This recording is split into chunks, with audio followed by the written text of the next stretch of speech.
worth winning from the beginning of the first inning. An essential day off since it's provincial playoffs, and I'm playing shortstop, batting fourth in the lineup. The opposing pitcher's a right-hander with an unorthodox wind-up, in a good move to first. Throws a curve and changes speeds, can be wild at times, and is known to blow the strangest leads, like the last time we faced him. He turned one savage lead to a loss for his team and inflated his earned run average, but today he seems focused, and we were stuck out to dry at the top of the first because he struck out the side. But in the bottom half, the bad guys came out swinging. A lot of coaches like to choose taking the same route, bringing the big hitters to the plate, and players that are purely speed to try to manufacture runs and jump out to an early lead. And this time it worked, so we were gonna need a hero, cause after one complete, the score's already 3-0. Leading off the second, I swung at the first pitch. No wonder the center fielder backpedaled to the track and settled under it. 0 for 1, a can of corn. The ball is thrown around the horn and back to the pitcher's mound. And all is going good for the bad guys, but not so hot for the visitors. The big right-hander is taking no prisoners. He seems to have us figured out. The question is, can we compete? He's pitching perfect after 3 complete and has a 3-run lead.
Hitter makes it to first base. And here we go, it's the worst case scenario for any opposing pitcher, because you gotta reckon that the first chance he gets, he's gonna try to steal second, which he does. So for the first time during the mission, we got nobody out and a man in scoring position.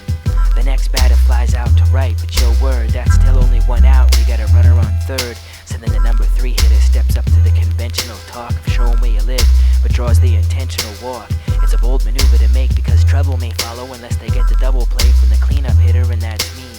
The infielders set up at double play depth when they're ready, but I smack a line drive into left center for a double, bringing 2 across. Just leave it up to me to do the damage in the cleanup spot, cause now the score was 3-2. The score remained the same through 5 past tense to pretense. We kept them close with a dazzling display of defense. We had to pull the starting pitcher for one that was left-handed. The story of the 6th inning was base runners left stranded and bullpen activity, but still the job is getting done after a perfectly executed hit and run in what may later prove to be the ultimate game-winning catch. We got a tie game going into the 7th inning stretch.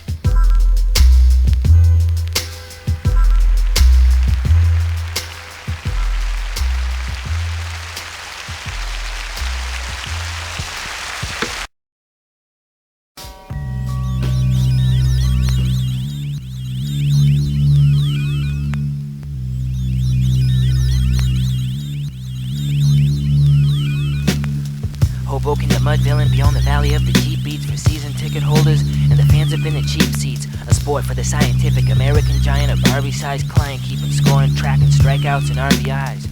Me and my team on point like a thumbtack, rally caps in position, and we're poised for a comeback on the strength of a ground rule double and a sack fly, we found new trouble, and by one run we're back by, but we didn't lose faith. Going into the eighth, in fact, every player on our team profited from our confidence. And then with runners on the corners, me on the on-deck circle, chin music gone bad turned our three hitters neck purple.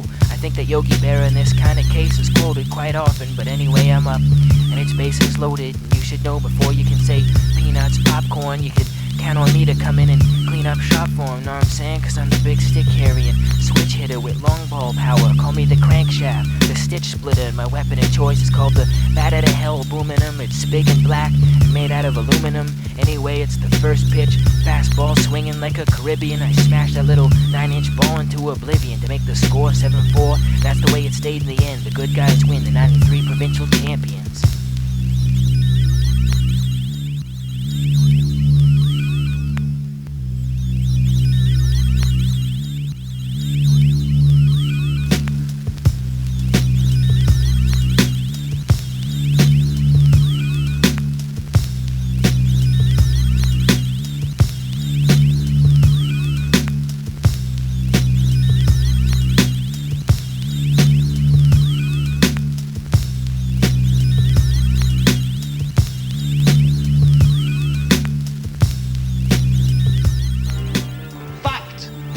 On August the 18th, 1999, the planets of our solar system are going to line up into the shape of a cross. They're going to line up in the fixed signs of Aquarius, Leo, Taurus and Scorpio, which just happen to correspond to the four beasts of the apocalypse as mentioned in the book of Daniel. Another fucking fact.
God doesn't love you.